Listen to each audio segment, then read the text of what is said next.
तो दोस्तों, शुरू करने से पहले आप सभी से गुजारिश है, यदि आप हमारे चैनल पर नए हैं तो चैनल को सब्सक्राइब करना बिल्कुल ना भूलें। कहानी पसंद आए तो वीडियो को लाइक करें, दोस्तों के साथ शेयर करें। और हाँ, इस कहानी के हर पिछले भाग को देखने के लिए आप प्लेलिस्ट में मन्नत एक जुनून देख सकते हैं। तो चलिए शुरू करते हैं मन्नत एक जुनून भाग 44। मन्नत कुछ पल तक बस वेदांश को देखती रह गई। उसकी आंखें पूरी तरह भर चुकी थी। वहीं वेदांश की नज़रें भी उसी के चेहरे पर टिकी थी। जैसे ही उसने मन्नत की आंखों से बहते आंसू देखे, उसने तुरंत अपनी नज़रें फेर ली। उसके लिए मन्नत की आंखों में आंसू देखना हमेशा मुश्किल था, और आज उन आंसुओं की वजह खुद होना उसे भीतर तक तोड़ रहा था। लेकिन आज उसने अपने दिल को पत्थर बना लिया था। मन्नत ने कांपती आवाज़ में पूछा, सच जानते हैं ना आप? तो एक बार, बस एक बार मेरी जगह खुद को रखकर सोचिए वी। बताइए, मुझे क्या करना चाहिए था? उसकी आवाज़ टूटने लगी। मेरे हाथ में डॉक्टर की रिपोर्ट थी, वही रिपोर्ट जिसमें लिखा था कि मैं कभी माँ नहीं बन सकती। उसने आंखें बंद कर ली, जैसे आज भी वो शब्द उसके सीने को चिर रहे हो। और उसमें यह भी लिखा था कि अगर मैंने आपके साथ संबंध बनाया तो आप भी कभी पिता नहीं बन पाएंगे। बल्कि उसने गहरी सांस ली, मेरी बीमारी आपको भी लग जाएगी। मन्नत की आवाज़ भर आ गई। मेरे लिए उस वक्त वह रिपोर्ट ही सच थी। मुझे कहाँ पता था कि सब कुछ झूठ था। वैभव ने मुझे आपसे दूर करने के लिए इतना बड़ा खेल खेला था। वह रोते हुए बोली, अगर आप मेरी जगह होते तो क्या करते? क्या आप अपनी वजह से मेरी जिंदगी बर्बाद होने देते? इतना सुनते ही वेदांश ने एक झटके से उसकी बाह पकड़ ली, उसे अपनी तरफ खींचा। दोनों की आंखें एक दूसरे से टकराई। उसकी आवाज़ ऊंची नहीं थी, लेकिन हर शब्द सीधा दिल में उतर रहा था। वेदांश ने गहरी आवाज़ में कहा, नहीं, मैं आपकी जगह होता तो कभी आपको छोड़ने का फैसला नहीं करता। मन्नत की सांस जैसे थम गई। वेदांश बिना पलक झपकाए उसकी आंखों में दिखता रहा। अगर वह रिपोर्ट सच भी होती, अगर डॉक्टर मेरे सामने खड़े होकर कहते कि आपकी वजह से मैं कभी पिता नहीं बन पाऊंगा, अगर पूरी दुनिया मुझे समझाती कि आपको छोड़ देना ही सही है, तब भी मैं सिर्फ एक ही फैसला करता, आपका हाथ और मजबूती से पकड़ लेता। उसकी आंखें भर आई। जरूरत पड़ती तो पूरी जिंदगी आपको बिना छुए गुजार देता, लेकिन आपको अपनी नज़रों से कभी ओझल नहीं होने देता। क्योंकि मेरे लिए प्यार जिस्म से शुरू होकर जिस्म पर ख़त्म नहीं होता मन्नत।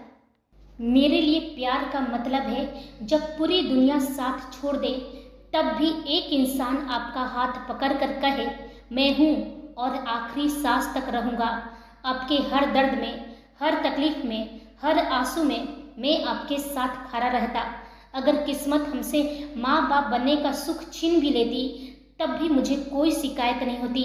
लेकिन अगर किस्मत मुझे आपसे छीन ले तो उससे बड़ा अभिशाप मेरी जिंदगी में कोई नहीं हो सकता। वेदांश की आवाज़ पूरी तरह भरा गई। मुझे आपके साथ मर जाना मंजूर था मन्नत, लेकिन जिंदा रहते हुए आपसे दूर रहना कभी मंजूर नहीं होता। उसने अपनी पकड़ और भी कस दी। अगर मैं आपकी जगह होता तो सबसे पहले आपके पास आता, आपको सब सच बताता। हम दोनों साथ बैठकर रोते, साथ लड़ते, साथ हर मुश्किल का हल ढूंढते। अगर उस रिपोर्ट की 1% बात भी सच होती, तब भी मैं आपको छोड़ने के बारे में सोचता तक नहीं। वेदांश की आंखें लाल हो चुकी थी। मैं एक पल, एक सेकेंड के लिए भी आपके बिना जीने की कल्पना नहीं कर सकता था। कुछ क्षण की खामोशी के बाद वेदांश के होठों पर दर्द भरी हंसी आ गई। लेकिन आपने क्या किया? आपने तो फैसला कर लिया था बहुत आसानी से कि मुझे छोड़ देना है। उसने कड़वी मुस्कान के साथ कहा, पूरी प्लानिंग कर ली थी ना मुझसे दूर जाने की? फिर उसकी आवाज़ अचानक और भारी हो गई। वेदांश की मुठ्ठियाँ कस गई। इतना ही नहीं, आपने तो ये भी मान लिया था कि आपके अंदर जो बीमारी है वो किसी वायरस की वजह से है। वह कुछ पल रुका, फिर एक एक शब्द चुभते हुए बोला, और वो वायरस मैंने आपको दिया है। यह सुनते ही मन्नत का चेहरा एकदम सफ़ेद पड़ गया। उसकी आंखें भय से फैल गई, होठ कांपने लगे, आंसू अब बिना रुके उसके गालों पर बह रहे थे। उसे समझ ही नहीं आया कि वेदांश को यह बात भी पता चल चुकी है। वहीं वेदांश ने उसकी बाहों पर अपनी पकड़ और कस दी। उसकी आंखें पूरी तरह लाल हो चुकी थी। वह दांत भींचते हुए बोला, सीरियसली? आपने सच में यह मान लिया था कि मैं आपको ऐसा वायरस दूंगा जो आपके शरीर को बर्बाद कर दे, जो आपकी ज़िंदगी की सारी खुशियाँ छीन ले, जो आपको माँ बनने से रोक दे और शायद हम दोनों की पूरी ज़िंदगी तबाह कर दे?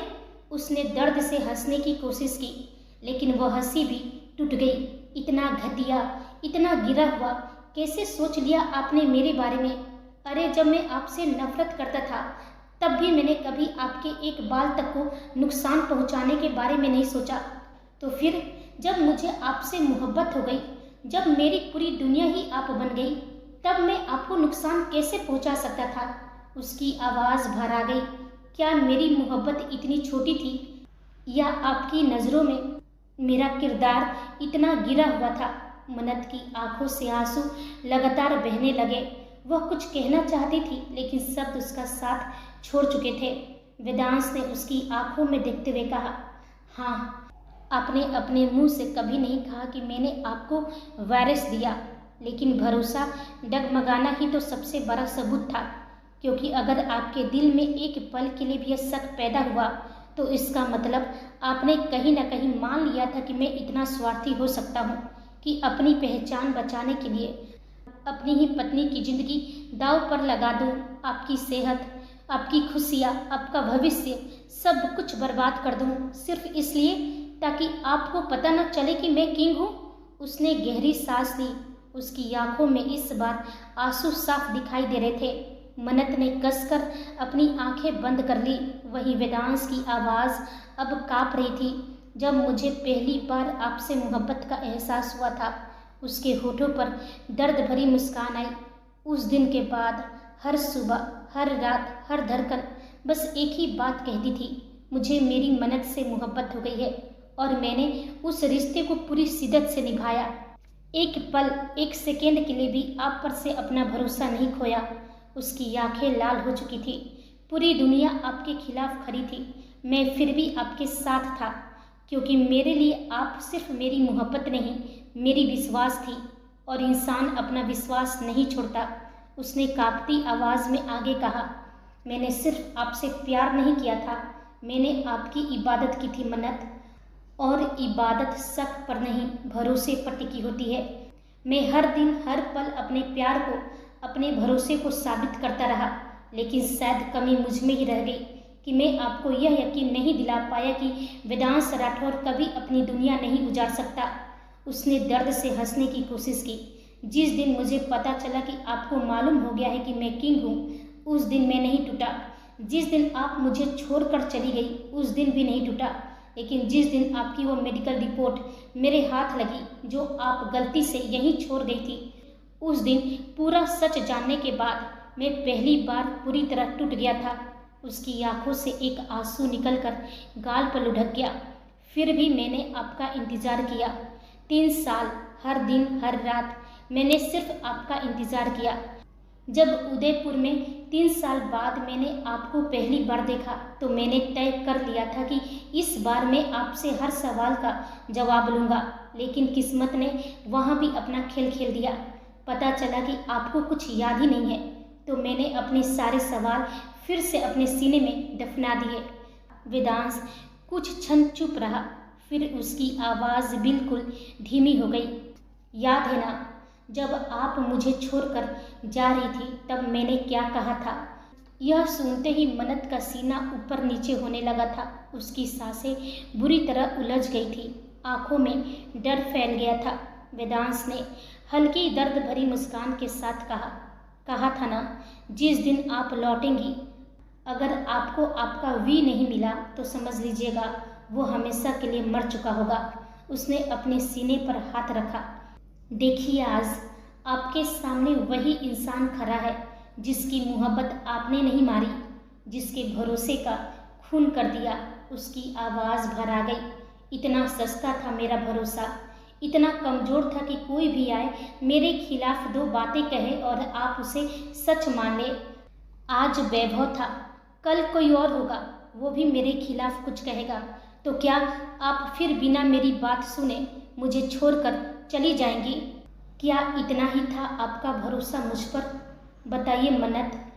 मन्नत को जैसे अपनी ही सांसों की आवाज़ सुनाई देना बंद हो गई। वह अवाक बस वेदांश की आंखों में देखती रह गई।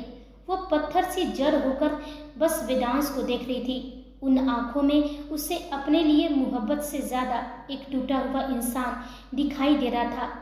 ऐसा इंसान जिसके भरोसे का कत्ल उसी की मोहब्बत ने किया था।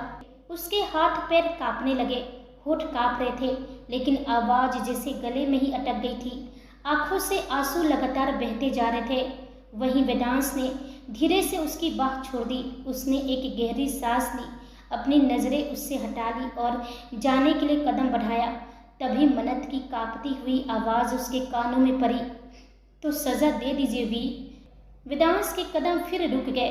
मन्नत रोते हुए बोली, जो सज़ा देनी है दे दीजिए, लेकिन एक बार मेरी भी पूरी बात सुन लीजिए।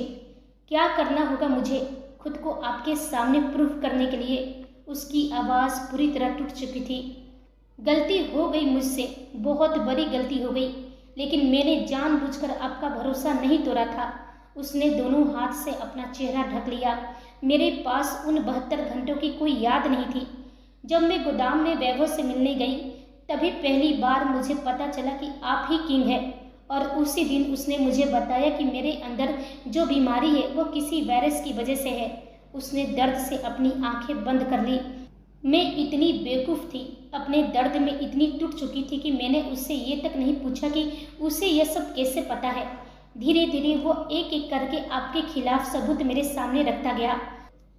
हर सबूत मेरे भरोसे को थोड़ा थोड़ा तोड़ता गया। उसकी सांसें तेज हो गई। पहले उसने आलिया की मौत का अपराध बोध मेरे दिल में भर दिया, और जब उसने देखा कि मैं अंदर से टूटने लगी हूँ, तब उसने वायरस वाला खेल खेला। मन्नत की आवाज़ कांपने लगी। उसके कानों में 3 साल पहले वैभव की वही आवाज़ फिर से गूंज उठी। सोचो मन्नत, अगर तुम्हारे अंदर वायरस है तो आया कहाँ से?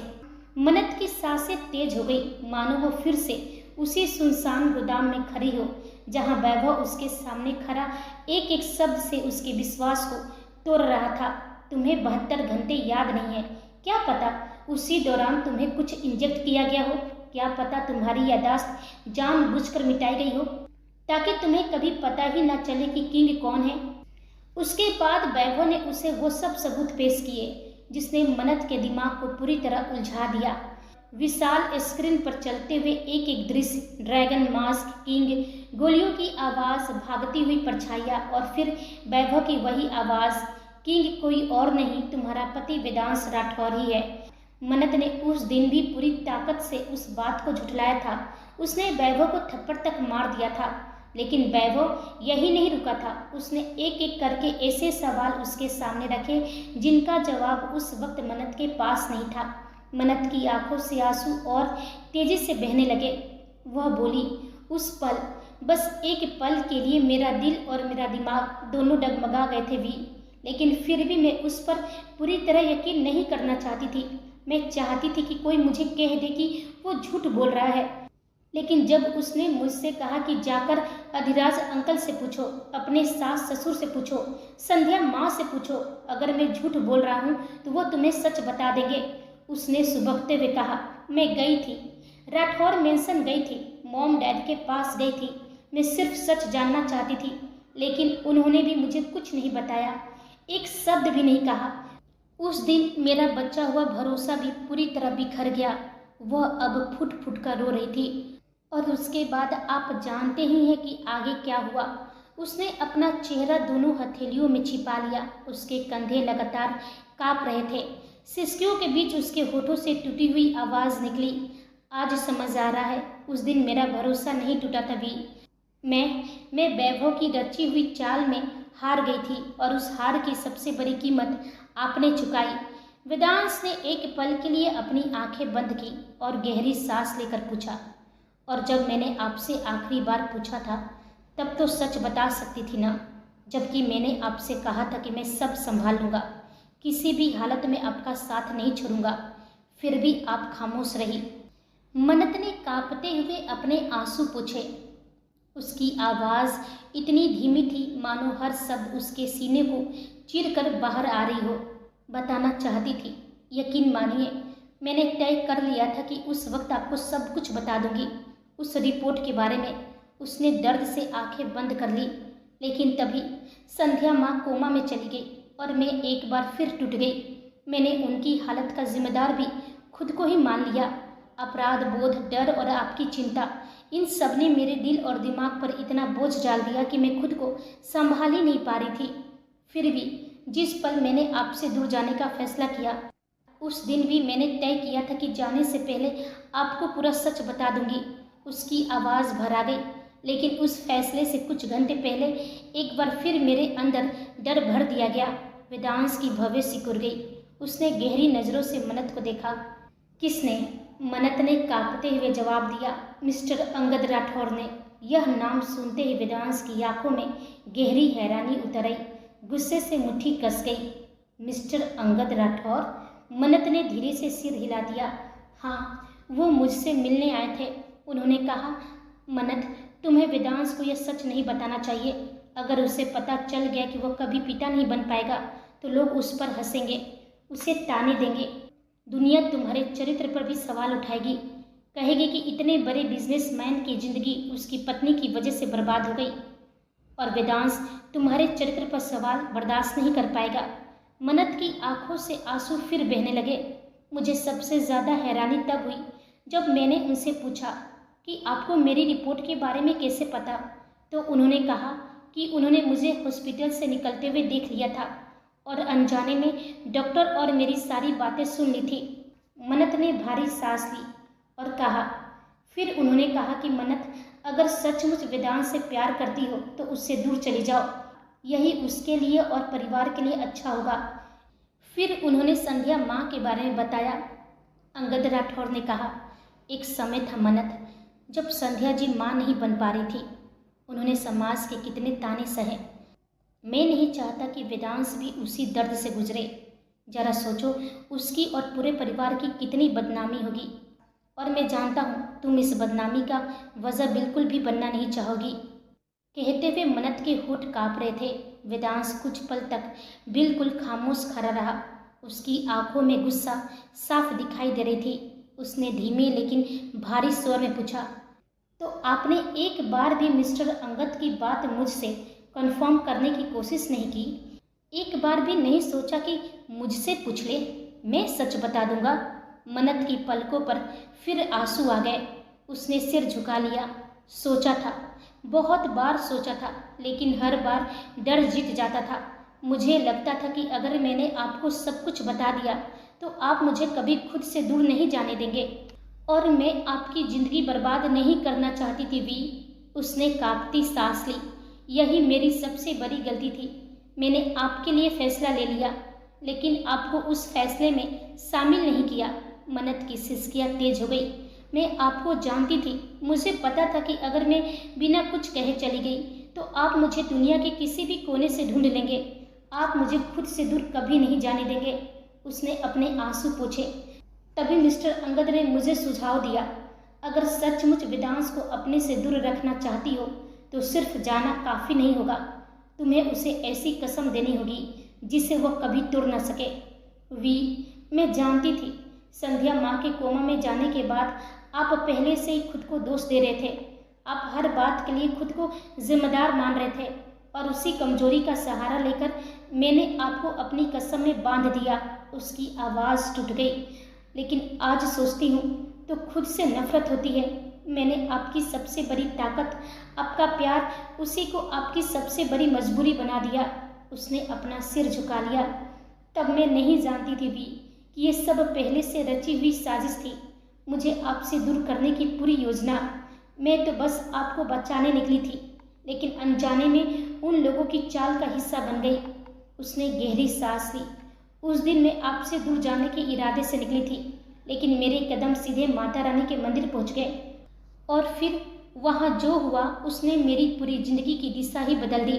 इतना कहकर मन्नत ने मंदिर में हुई उस घटना का पूरा सच वेदांश को बताना शुरू कर दिया। इतना कहते ही मन्नत खुद को संभाल नहीं पाई। उसने दोनों हथेलियों से अपना चेहरा ढक लिया और फुट फुट कर रो पड़ी। उसकी सिसकियां पूरे हॉल में गूंजने लगी। प्लीज़ प्लीज़ मुझे माफ़ कर दीजिए वी, जो सज़ा देना है दे दीजिए। मैं बिना कुछ कहे हर सज़ा स्वीकार कर लूँगी, लेकिन प्लीज़ मुझे माफ़ कर दीजिए। उसकी आवाज़ इतनी टूट चुकी थी कि हर शब्द के साथ उसका गला भर आता। बहुत दर्द होता है, बहुत ज़्यादा दर्द होता है। जब भी मैं उन दिनों के बारे में सोचती हूँ ऐसा लगता है जैसे मेरा दिमाग फट जाएगा। उसने कांपते हुए अपने सीने पर हाथ रख लिया। कभी कभी लगता है कि काश मेरी यादें कभी वापस ही नहीं आती। कम से कम आपकी नफरत, आपका गुस्सा, आपकी खामोशी, आपकी नाराज़गी मुझे तो नहीं मिलती। उसकी आंखों के आंसू थमने का नाम नहीं ले रहे थे। मन्नत बोलते जा रही थी, कम से कम आप मुझसे प्यार तो करते थे, लेकिन अब इन यादों के साथ मैं हर पल अपने ही अपराध बोध में घुट रही हूँ। उसकी सांसें बुरी तरह कांप रही थी। उसने अपने सीने को कसकर पकड़ लिया। सच कह रही हूँ वी, अब इन यादों के साथ जीना भी मेरे लिए किसी सज़ा से कम नहीं है। हर सांस, हर धड़कन मुझे मेरी सबसे बड़ी गलती याद दिलाती है। उसने आंसुओं से भींगी आंखें उठाकर वेदांश की तरफ देखा। मैंने अपने ही वी का भरोसा तोड़ दिया। जिस इंसान ने मुझ पर सबसे ज़्यादा भरोसा किया, उसी के भरोसे को मैं संभाल नहीं पाई। ये कहते हुए उसके पैरों ने जैसे जवाब दे दिया। वह वहीं घुटनों के बल बैठ गई और बच्चों की तरह फुट फुट कर रोने लगी। उसका पूरा शरीर सिसकियों से कांप रहा था। वहीं वेदांश की नज़रें मन्नत पर गहरी टिकी हुई थी। उसका दिल बार बार चीख रहा था, जाकर उसे अपनी बाहों में भर लो, कह दो कि सब ठीक हो जाएगा। लेकिन अगले ही पल उसका दिमाग वही पुराना घाव कुरेद देता। मुझे आपसे नहीं, उस दिन से शिकायत है जिस दिन आपने मेरी बात सुनने से पहले दुनिया की बातों पर भरोसा कर लिया था। मन्नत, उसने दर्द से अपनी आंखें बंद कर ली और एक गहरी सांस ली। उसी समय फार्म हाउस से लगभग 300 मीटर दूर घने पेड़ों की आड़ में एक काली एसयूवी खड़ी थी। उसके पास घुटनों के बल बैठा एक शूटर सप्रेशर लगी प्रिसीजन राइफल का स्कोप एडजस्ट कर रहा था। सामने हॉल का आधा खुला दरवाजा साफ दिखाई दे रहा था। स्कोप के भीतर वेदांश और मन्नत दोनों साफ नजर आ रहे थे। शूटर ने ट्रिगर पर उंगली रखी, लेकिन दबाई नहीं। उसने सिर्फ लेजर ऑन किया। अगले ही पल एक लाल बिंदु धीरे धीरे फर्श से सरकता हुआ मन्नत के सीने पर आकर ठहर गया। शूटर ने अपने ईयरपीस में धीमे स्वर में कहा, टारगेट लॉक, बस ऑर्डर का इंतजार है। दूसरी तरफ एक विशाल स्क्रीन के सामने बैठा सिद्धार्थ रायचंद मुस्कुरा उठा। स्क्रीन पर वही दृश्य लाइव चल रहा था जो शूटर के स्कोप में दिखाई दे रहा था। उसने कुर्सी पर पीछे टिकते हुए बेहद शांत लेकिन खतरनाक स्वर में कहा, जैसे वेदांश राठौर की नज़र उस रेड डॉट पर पड़े, उसी पल ट्रिगर दबा देना। वह कुछ क्षण रुका, फिर उसकी मुस्कान और गहरी हो गई। लेकिन याद रखना, मन्नत को कुछ नहीं होना चाहिए। मुझे सिर्फ वेदांश राठौर की प्रतिक्रिया देखनी है। देखते हैं खुद को मन्नत से दूर रखना, नफरत और गुस्से का दिखावा करना, ये सब उसके लिए सिर्फ एक नाटक था, या आज भी उसकी दुनिया का केंद्र सिर्फ मन्नत ही है। अगर उसने बिना एक पल गवाए मन्नत को बचा लिया तो समझ जाऊंगा उसके दिल में आज भी वही मोहब्बत जिंदा है। उसने कुर्सी पर पीछे सिर टिकाया। उसके होठों पर एक ठंडी रहस्यमयी मुस्कान तैर गई। खेल अब शुरू होता है। वहीं ईयरपीस में आदेश सुनते ही शूटर के होठों पर भी एक तिरछी मुस्कान उभर आई। उसने अपनी पकड़ राइफल पर और मजबूत कर ली। स्कोप के भीतर लाल बिंदु अब भी मन्नत के सीने पर स्थिर था। उसकी उंगलियां धीरे धीरे ट्रिगर पर कसने लगी। अब उसे सिर्फ एक पल का इंतजार था, जिस पल वेदांश राठौर की नज़र उस लाल बिंदु पर पड़ने वाली थी। वहीं हॉल के अंदर मन्नत अब भी घुटनों के बल बैठी फुट फुट कर रो रही थी। उसका पूरा शरीर सिसकियों से कांप रहा था। वेदांश का दिल हर पल उसे अपनी बाहों में भर लेने के लिए तड़प रहा था। आखिरकार उसके कदम अन्यास ही मन्नत की तरफ बढ़ने लगे। लेकिन अचानक उसकी नज़र एक जगह जाकर ठिठक गई। अगले ही पल उसकी आंखें खतरनाक ढंग से सिकुड़ गई। मन्नत की पीठ पर एक छोटा सा लाल बिंदु धीरे धीरे स्थिर हो चुका था, रेड डॉट। एक पल के लिए वेदांश की सांस थम गई, लेकिन उसके चेहरे पर घबराहट का एक भी भाव नहीं आया। उसने अपनी नज़रें बिना किसी को एहसास होने दिए पूरे हॉल में घुमाई, फिर दरवाजे की दिशा, उसका खुला हिस्सा, बाहर का एंगल और रेड डॉट के कंपन को देखकर उसका दिमाग बिजली की गति से गणना करने लगा। वो सिर्फ एक बिजनेसमैन नहीं था, हथियारों का सबसे बड़ा सप्लायर भी था। बंदूक, उसकी रेंज, लेज़र का एंगल, शूटर की संभावित पोजीशन, हवा की दिशा, एक पल में उसने सब कुछ समझ लिया। लॉन्ग रेंज प्रिसीजन राइफल, उसने मन ही मन कहा। सर प्रेशर लगा हुआ है, शूटर फार्म हाउस के बाहर है, लगभग 300 मीटर, शायद उससे भी थोड़ा ज़्यादा।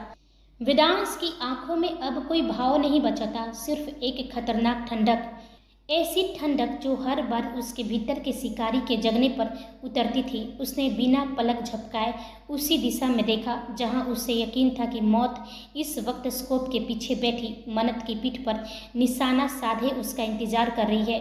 वेदांश की आंखें बिना पलक झपकाए उस लाल बिंदु पर टिकी थी। उसका चेहरा पूरी तरह शांत था, लेकिन भीतर उसका दिमाग बिजली की गति से काम कर रहा था। शूटर ट्रिगर पर उंगली रख चुका था, उसे सिर्फ सही पल का इंतजार था।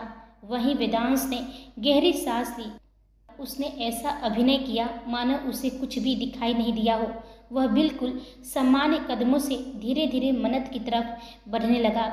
वहीं स्कोप के पीछे बैठा शूटर हल्का सा मुस्कुराया। उसने ईयरपीस में फुसफुसाकर कहा, टारगेट शांत है।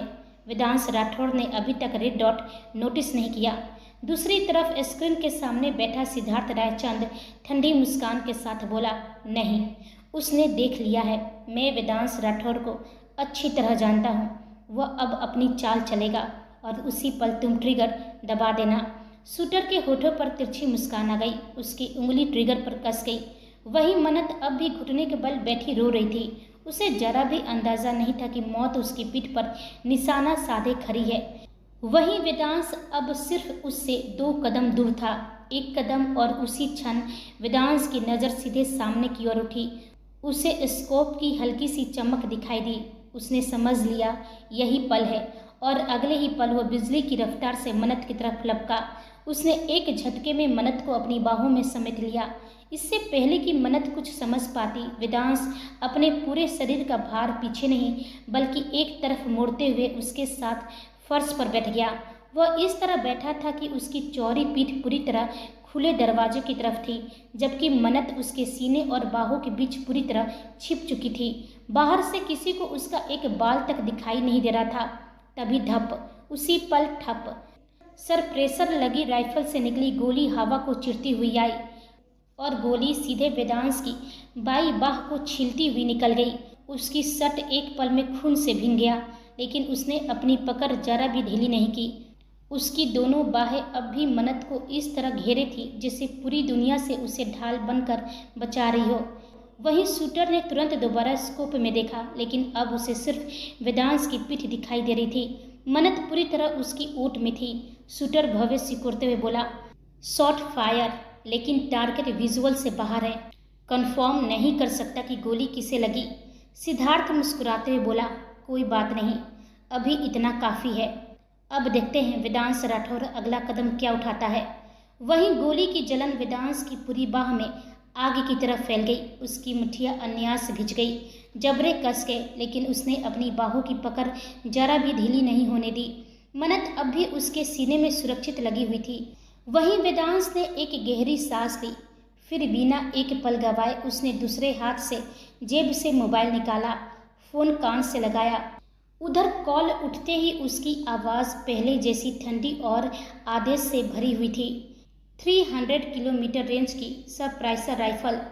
उसने बिना समय गवाए खिड़की की दिशा, एंगल और लोकेशन बताते हुए कहा, शूटर इसी डायरेक्शन में है, पकड़ो उसे, जिंदा चाहिए। इतना कहकर उसने कॉल काट दी। वही मन्नत अभी तक कुछ समझ नहीं पा रही थी। वह बस वेदांश की बाहों में कैद थी, लेकिन तभी उसकी हथेली पर कुछ गरम गरम गिरा। उसने अन्यास से नीचे देखा और अगले ही पल उसकी सांस अटक गई। उसकी हथेली खून से भीग चुकी थी। मन्नत घबराकर तुरंत वेदांश के सीने से अलग हुई। उसकी नज़र वेदांश की बाह पर पड़ी जहां सट फट चुकी थी। फटे हुए कपड़ों के नीचे से लगातार खून बह रहा था। वीर! उसके मुंह से चीख निकल गई। उसकी आंखें भय से फैल गई। आपको गोली कैसे लगी? कहाँ से आई? उसके हाथ बुरी तरह कांप रहे थे। वेदांश ने दर्द छिपाते हुए बस इतना कहा, कुछ नहीं हुआ है, मैं ठीक हूँ। नहीं, मन्नत ने सिर हिलाया। उसकी आंखों से आंसू बहने लगे। आप ठीक नहीं हैं, बहुत खून निकल रहा है। वहीं वेदांश ने अपने मोबाइल पर एक और नंबर डायल किया और लूना को फ़ोन लगाया। वहीं दूसरी ओर सिद्धार्थ रायचंद ने धीरे से लैपटॉप को बंद किया। उसके होठों पर एक रहस्यमयी मुस्कान तर गई। वह कुर्सी से टिकते हुए धीमे स्वर में बोला, मानना पड़ेगा वेदांश राठौड़, दिमाग तुम्हारा वाकई बहुत तेज है। एक पल में तुमने मेरे शूटर की पोजीशन भी समझ ली और अपनी चाल भी चल दी। उसने हल्की सी हंसी हंसी। लेकिन कोई बात नहीं, इस खेल का पहला दाव बस अभी शुरू हुआ है। उसने मेज पर रखे निमंत्रण पत्र को उंगलियों से उठाया। बहुत जल्द तुम्हें मेरी पार्टी का निमंत्रण मिलेगा और उस पार्टी में मुझे अपने सारे सवालों के जवाब मिल जाएंगे। उसकी आंखों में एक खतरनाक चमक उतर आई। आखिर गोली तुम्हें लगी या तुमने अपनी मन्नत को बचा लिया? वह कुछ पल चुप रहा, फिर होठों पर तिरछी मुस्कान लिए बोला, वैसे तुम्हें मारने का मेरा अभी कोई इरादा नहीं है। इतनी आसानी से मौत वेदांश राठौड़ जैसे खिलाड़ी को नहीं मिलनी चाहिए। अभी तो तुम्हें बहुत कुछ देखना है, बहुत कुछ खोना है और सबसे ज़रूरी मेरे साथ खेलना है। उसने धीरे से मेज पर उंगलियां थपथपाई। देखते हैं तुम्हारी चालाकी मेरी बाजियों के सामने कब तक टिकती है वेदांश राठौड़। ये कहकर सिद्धार्थ रायचंद के होठों पर फिर वही रहस्यमयी मुस्कान लौट आई। वहीं फार्म हाउस के अंदर कुछ ही मिनटों में लूना, शिव, कबीर और मयंक वहां पहुंच गए। वेदांश सोफे पर बैठा था। उसके चेहरे पर दर्द साफ था, लेकिन उसने हमेशा की तरह अपने भाव पर काबू पा रखा था, मानो उसे कुछ हुआ ही ना हो। लूना बिना एक पल गवाए उसके पास घुटनों के बल बैठ गई। उसने तुरंत फर्स्ट एड बॉक्स निकाला। जैसे उसने वेदांश के हाथ से कपड़ा हटाया, सबकी सांसें अटक गई। गोली आर पार तो नहीं हुई, लेकिन हाथ को बुरी तरह चिरते हुए निकल गई थी। काफ़ी खून बह चुका था। वही मन्नत बिल्कुल टूट चुकी थी। उसकी आंखों से आंसू लगातार बह रहे थे। कबीर ने उसे अपने सीने से लगा रखा था। धीरे धीरे उसके सिर पर हाथ फेरते हुए बोला, शांत हो जाइए बच्चा, कुछ नहीं हुआ है, वेद ठीक है। लेकिन मन्नत की नज़रें सिर्फ वेदांश के हाथ पर बंधी खून से भींगी पट्टी पट्टी की थी। वह कुछ बोल नहीं पा रही थी। उसका दिल हर पल तड़प रहा था, क्योंकि वेदांश का चेहरा भले ही शांत था, लेकिन वह जानती थी गोली का दर्द कितना गहरा होता है। तभी मयंक ने गंभीर स्वर में पूछा, कौन था वह? वेदांश ने बिना आंखें खोले कहा, बहुत जल्द पता चल जाएगा। अब तक बॉडीगार्ड उसे पकड़ चुके होंगे। उसकी आवाज़ अचानक ठंडी हो गई। सीधे किंगडम लेकर जाओ उसे। इतना टॉर्चर करना कि अपना नहीं अपने बाप का नाम भी बता दे। शिव ने बिना कोई सवाल किए सिर हिला दिया, ओके किंग। कुछ देर बाद लूना ने सावधानी से उसकी पट्टी पूरी कर दी। उसने गहरी सांस ली और फर्स्ट एड बॉक्स बंद कर दिया। वेदांश अब भी आंखें बंद किए बैठा था। उसी वक्त कबीर आगे बढ़ा और कहा, वेद, हम सब यहीं रुक जाते हैं। पता नहीं हमला करने वाला अकेला था या नहीं। शिव ने भी सहमति में सिर हिलाया, हाँ किंग, सिक्योरिटी भी डबल कर देते हैं। वेदांश ने धीरे धीरे अपनी आंखें खोली। उसकी आवाज़ हमेशा की तरह शांत थी, लेकिन उसमें आदेश साफ झलक रहा था, जरूरत नहीं है। सब उसकी तरफ देखने लगे, तुम लोग जाओ। लेकिन कबीर कुछ बोलता उससे पहले ही वेदांश ने उसकी बात काट दी। मैंने कहा ना, मैं ठीक हूँ। और कबीर, तुम मन्नत को घर लेकर जाओ। यह सुनते ही मन्नत ने तुरंत सिर उठा दिया। उसकी आंखें रो रो कर सूज चुकी थी। नहीं, मैं कहीं नहीं जाऊंगी। मैं आपको इस हालत में छोड़कर नहीं जाऊंगी। वेदांश ने उसकी तरफ देखा नहीं, बस सपाट आवाज में बोला, यहाँ रुकने की जरूरत नहीं है, जो होना था हो चुका है। मन्नत की आंखों से फिर आंसू बह निकले। मैंने कहा ना, मैं कहीं भी नहीं जाऊंगी। मैं यहीं रहना चाहती हूँ आपके साथ। प्लीज़ भी मुझे मत भेजिए। फिर उसने जिद भरी स्वर में कहा, मैं नहीं जाऊंगी, बस तो नहीं जाऊंगी। कुछ पल के लिए पूरा हॉल बिल्कुल शांत हो गया। वेदांश ने उसकी बात सुनी लेकिन कोई जवाब नहीं दिया। उसने बस धीरे से अपनी आंखें बंद कर ली और उसी सोफे पर शांत होकर बैठा रहा, मानो अब उसके पास कहने के लिए कुछ बचा ही ना हो।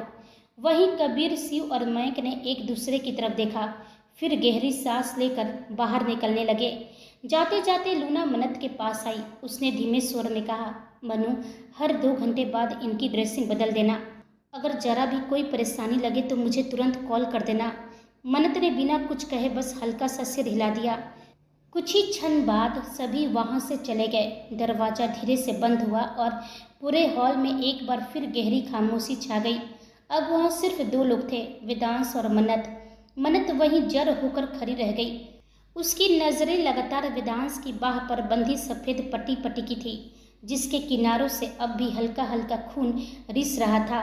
उसे देखते ही उसका दिल जैसे किसी ने मुट्ठी में भींच लिया। उसने एक पल के लिए अपनी आंखें बंद की, एक लंबी कांपती हुई सांस ली और फिर धीरे धीरे संभलते हुए उसके कदम वेदांश की तरफ बढ़ने लगे। वहीं वेदांश को उसके हर कदम की आहट महसूस हो रही थी। उसे पता था मन्नत उसके बिल्कुल पास आ चुकी है, लेकिन उसने कोई प्रतिक्रिया नहीं दी। उसकी आंखें अब भी बंद थी, चेहरा शांत था, मानो वो अपने भीतर उठ रहे तूफान को दबाने की कोशिश कर रहा हो। वहीं मन्नत आकर सीधे उसके पास बैठ गई। उसके हाथ कांप रहे थे, होठ लगातार थरथरा रहे थे। वह कुछ कहना चाहती थी लेकिन शब्द जैसे उसका साथ छोड़ चुके थे। आंखों से बहते आंसू बिना रुके उसके गालों से फिसलते रहे। अगले ही पल उसकी एक गर्म आंसू की बूंद सीधे वेदांश की हथेली पर आकर गिरी। वेदांश की उंगलियां अनायासी कस गई, उसके जबड़े भिज गए। उसकी सांस एक पल के लिए भारी हो गई, लेकिन उसने फिर भी अपनी आंखें नहीं खोली। पूरे फार्म हाउस में गहरा सन्नाटा पसरा हुआ था, ऐसा सन्नाटा जिसमें सिर्फ दीवार पर लगी घड़ी की टिक टिक सुनाई दे रही थी। तभी वेदांश धीरे धीरे अपनी आंखें खोला। रात बीत चुकी थी। खिड़की से आती सुबह की हल्की सुनहरी किरणें पूरे हॉल में फैलने लगी थी।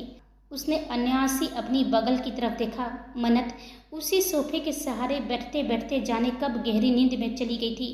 रोते रोते सो जाने की वजह से उसकी पलकों पर आंसू की सूखी लकीरें अब भी साफ दिखाई दे रही थी। उसका चेहरा बेहद मासूम लग रहा था, लेकिन उसी मासूम चेहरे पर बीती रात का दर्द साफ पढ़ा जा सकता था। वेदांश कुछ पल तक बिना पलक झपकाए उससे देखता रहा। उसके भीतर जैसे हजारों भाव एक साथ उमड़ पड़े, मोहब्बत, शिकायत, दर्द और टूटा हुआ भरोसा, सब एक साथ। उसने धीरे से खुद को संभालने की कोशिश की। जैसे वो उठने लगा, उसके घायल हाथ में अचानक तेज दर्द की लहर दौड़ गई। उसकी उंगलियां अनायास से मुट्ठी में भिज गई। सांस एक पल के लिए भारी हो गई, लेकिन उसके चेहरे पर दर्द का एक भी भाव नहीं आया। उसने चुपचाप अपने दूसरे हाथ से सहारा लिया, फिर बहुत सावधानी से सोफे पर बैठी मन्नत को आराम से लिटा दिया, कहीं उसकी नींद ना टूट जाए। इसका वह पूरा ध्यान रख रहा था। मन्नत के कुछ बिखरे हुए बाल उसके चेहरे पर आ गिरे थे। वेदांश का हाथ उनकी ओर बढ़ा। उसने बेहद नरमी से वे लटे उनके कान के पीछे कर दिए। फिर कुछ पल तक वह बस उसे देखता रहा। उसकी आंखों में अब भी वही प्यार था जिसे वह लाख छिपाने की कोशिश कर रहा था, लेकिन उसी प्यार के पीछे एक गहरा घाव भी था जो अभी भरने से बहुत दूर था। उसने गहरी सांस ली, धीरे से अपनी आंखें बंद की। वहीं सुबह की पहली सुनहरी किरण जैसी पूरे हॉल में फैली, मन्नत एक झटके से उठकर बैठ गई। उसकी सांसें तेज चल रही थी, मानो उसने कोई बहुत बुरा सपना देख लिया हो। उसने घबराकर चारों तरफ नजरें दौड़ाई। वी कहाँ चले गए? अगले ही पल उसे एहसास हुआ, हे भगवान, मैं कैसे सो गई? उसने घड़ी की तरफ देखा। माता रानी, मुझे तो हर 2 घंटे बाद उनके हाथ की पट्टी बदलनी थी। मैं कैसे सो सकती हूँ? वह अभी खुद को कोसी रही थी कि उसकी नज़र सामने पड़ी। वेदांश सीढ़ियों से उतरता हुआ उसकी तरफ आ रहा था। उसे देखते ही मन्नत की आंखें फैल गई। एक पल के लिए तो उसे विश्वास ही नहीं हुआ कि यह वही इंसान है जिसके हाथ में कुछ घंटे पहले गोली लगी थी। उसने अपने दर्द को इस तरह छिपा लिया था कि देखकर कोई अंदाजा भी नहीं लगा सकता था। ब्लैक शर्ट, सलीके से पहना हुआ सूट, चेहरे पर वही ठंडा आत्मविश्वास और आंखों में वही गंभीरता। वह पूरी तरह अपने बिजनेस अवतार में था। मन्नत उसे अपलक देखती रह गई। उसके मन में अनायासी ख्याल आया, सच कहते हैं लोग, दुनिया इन्हें यूं ही माफिया वर्ल्ड का किंग नहीं कहती। इनके चेहरे को देखकर तो कोई यह सोच भी नहीं सकता कि कुछ घंटे पहले इनके हाथ में गोली लगी थी। उसी समय वेदांश की नज़र उस पर पड़ी। वह बिना कुछ कहे धीरे धीरे उसकी तरफ आया और सामने वाले सोफे पर बैठ गया। दोनों के बीच कुछ पल तक खामोशी रही। फिर मन्नत खुद को रोक नहीं पाई। वह धीमे स्वर में पूछी, आपकी चोट कैसी है अब? वेदांश ने बिना किसी भाव का जवाब दिया, ठीक है, बस एक शब्द, ना उससे ज़्यादा ना उससे कम। फिर उसने सीधे उसकी आंखों में देखा। बैठिए, मुझे आपसे एक ज़रूरी बात करनी है। मन्नत का दिल अचानक तेजी से धड़कने लगा। ना जाने क्यों उसे उसके इस शांत स्वर से डर लगने लगा। क्या वेदांश मन्नत को माफ़ करेगा? और ऐसी कौन सी ज़रूरी बात है जो उसे मन्नत से करनी है? इन सभी सवालों के साथ आज का एपिसोड ख़त्म होता है। मिलेंगे अगले एपिसोड में। तब तक आप हमारे चैनल के साथ बने रहिए। लाइक, शेयर और कमेंट करना बिल्कुल भी ना भूलें। तो मिलते हैं अगले एपिसोड में। तब तक आप अपना और अपनों का ख्याल रखिए। और आप सभी को मेरी कहानी सुनने के लिए तहे दिल से धन्यवाद।